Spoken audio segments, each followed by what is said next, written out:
Friends, ఈరోజు నేను chicken pulao చేశాను. టేస్ట్ అయితే చాలా ఎక్సలెంట్‌గా వచ్చింది.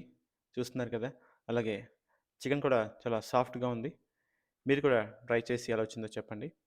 ఇప్పుడు దీన్ని మేకింగ్ ప్రాసెస్ చూద్దాం. ముందుగా ఒక కుక్కర్‌లో ఒక బటర్ క్యూబ్ తీసుకొని బటర్ గాని, నెయ్యి గాని తీసుకోండి. ఇందులో అక్కడ చూపిస్తున్న స్పైసెస్ అన్నీ వేయండి. ఈ స్పైసెస్ అన్ని బటర్‌లో కొంచెం ఫ్రై అయితే మంచి అరోమా వస్తుంది మీకు. మీరైతే ఎక్కువగా పులావ్ ప్రిఫర్ చేస్తారా? లేదంటే బిర్యానీ ప్రిఫర్ చేస్తారా? చాలామంది పులావ్‌కి, బిర్యానీకి కొంచెం కన్‌ఫ్యూజ్ అవుతుంటారు. పులావ్ అంటే మీట్ లేక చికెన్ ప్లస్ రైస్ అన్నీ ఒకే దాంట్లో కలిపి వండితే దాన్ని పులావ్ అంటాం.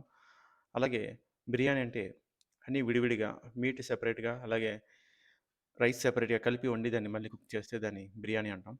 సో, ఇక్కడ మనం హోమ్‌మేడ్ గార్లిక్ పేస్ట్ వేస్తున్నాను. స్మెల్ అయితే చాలా బాగుంది. రూమ్ అంతా మంచి అరోమా వస్తుంది. ఇక దీనికోసం ఆల్రెడీ నేను చికెన్ కొంచెం కడిగేసి మ్యారినేట్ చేసి పెట్టుకున్నాను. సో, ఇక్కడ మీకు టమాటా కావాలంటే ఆప్షనల్ వేసుకోవచ్చు, లేదంటే లేదు. సో, చికెన్ పీసెస్ కొంచెం సైజ్ పెద్దవే ఏస్తున్నాను. ఎందుకంటే, మనకి చిన్నవైతే బాగా రైస్‌లో కలిసిపోతాయి, కనబడవు. సో, కొంచెం పెద్ద సైజ్ క్వాంటిటీ వేసుకోవాలి.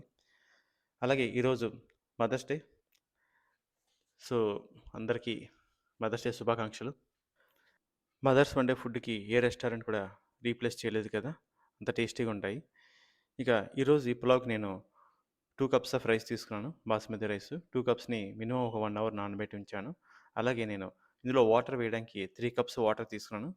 ఆల్రెడీ కొంచెం వాటిని బాయిల్ చేసి పక్కన పెట్టిన అందులో కొంచెం కుంకుమ పువ్వు కూడా ఏసాను కలర్ కోసం.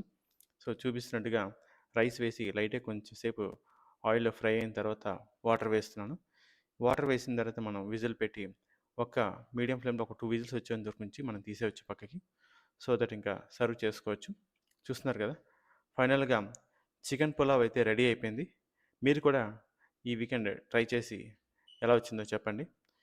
ఇంకా మీరు వేరే ఏమైనా కొత్త రెసిపీస్ ట్రై చేస్తున్నారంటే కామెంట్స్‌లో చెప్పండి. ఉంటా. నెక్స్ట్ వీడియోతో మళ్ళీ కలుద్దాం. అంతవరకు బాయ్.